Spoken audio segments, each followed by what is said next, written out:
Thank you. Congratulations. Thank you, Tom. Thank you.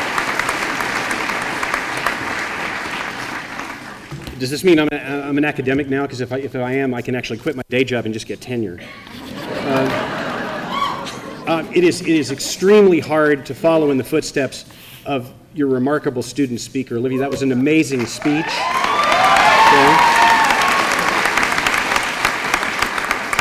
And I meant to say things that inspire, but I think the inspiration comes from you and everybody who's graduating today. It's just great to see this. So I too would like to begin with a short poem. Come, all ye sons of art, come away. Tune all your voices and each movement play to celebrate this triumphant day.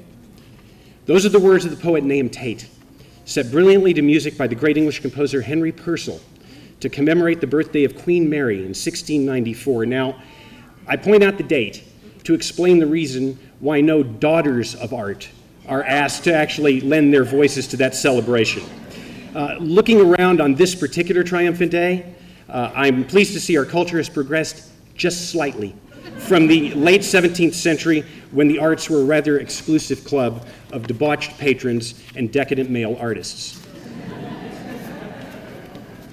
All of you about to embark on careers in the arts know the leap into the dark that you're taking. It's popular to say the art's in crisis, but the fact is they've been in crisis from the moment of their invention.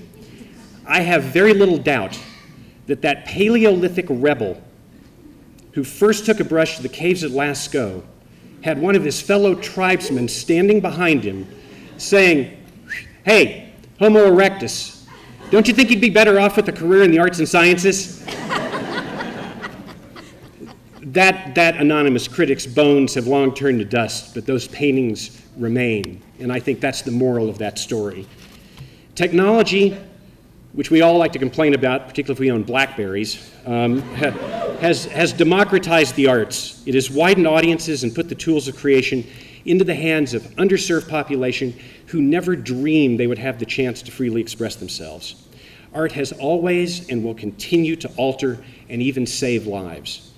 Because one thing hasn't changed, one thing in all those millennia separating the remote caves in France from the digital age, and that is the fundamental importance of the arts in the life of our wayward human spirit. Look, it would be easy for me to stand before you and repeat all the usual platitudes. As a matter of fact, I'll just do it right now, okay? Art inspires, art illuminates, arts enrich. And I know all that because they say it on PBS every night, over and over on the commercial break. You know? Yes, the arts do all of those things, and they do it very well. But they do much more than that. At their best, and I think you are all capable of the best, the arts provide a window into our identity as individuals and as members of our time and culture. Think about how magnificent it would be if instead of politics and finance, the first means of cross-cultural communication on this planet was art.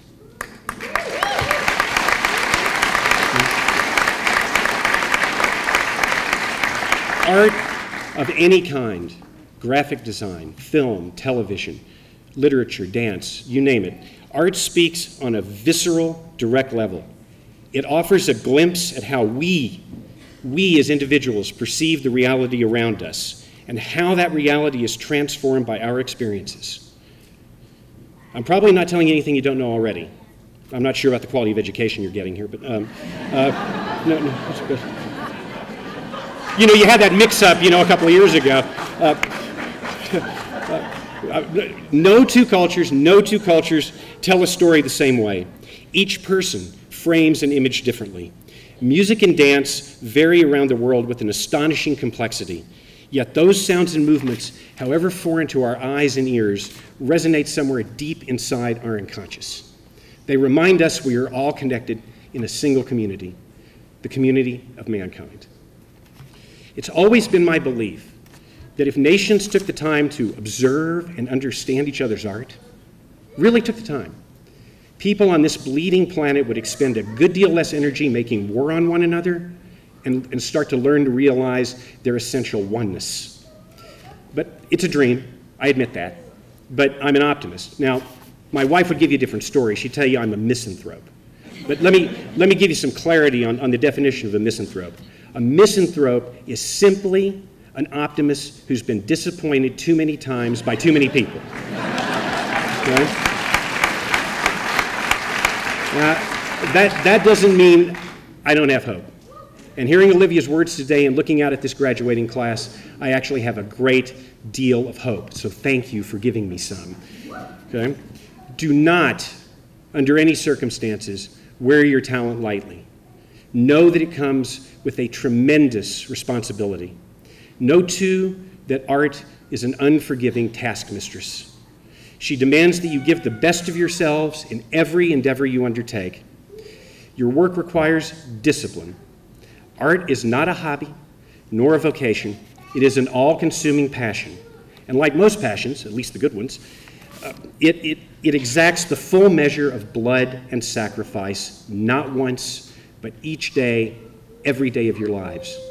Always, always, always persist, and never, never, never compromise.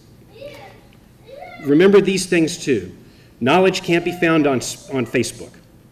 Experience can't be twittered, tweeted, twaddled, whatever. Anyway, great art isn't texted in. It comes from the sum of lived experience and restless imagining. Let your eyes and ears be the instrument of your continued progress. Your parents won't like to hear this, but travel at every opportunity that presents itself. Travel. We only get better as artists by the travels that we take, the people that we meet, the cultures with which we're unfamiliar that we become a part of. All of those things stimulate your artistic imagination. Immerse yourselves, first and foremost, in the sheer joy of living.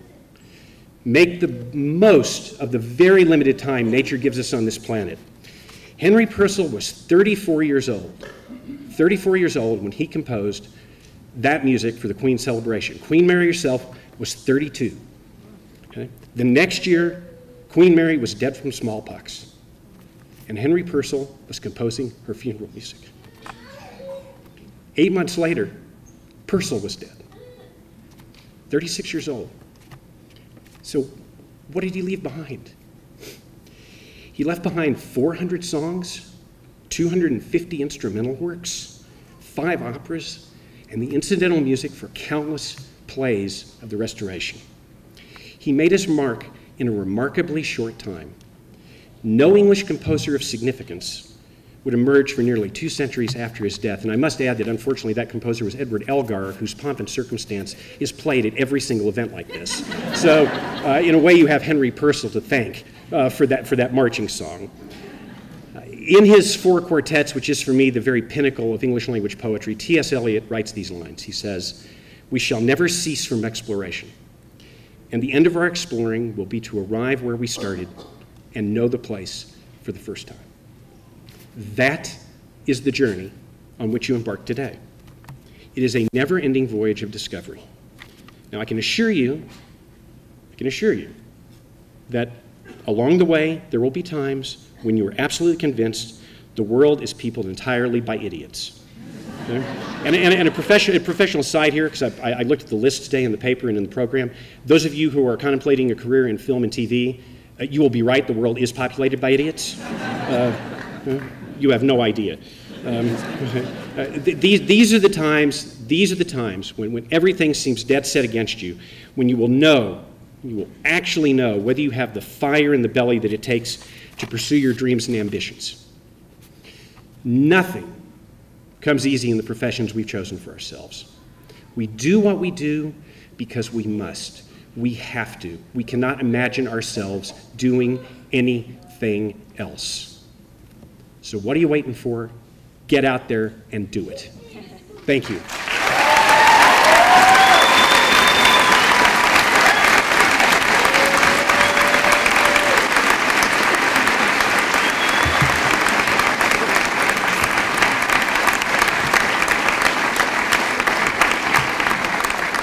Thank you, Kirk Ellis.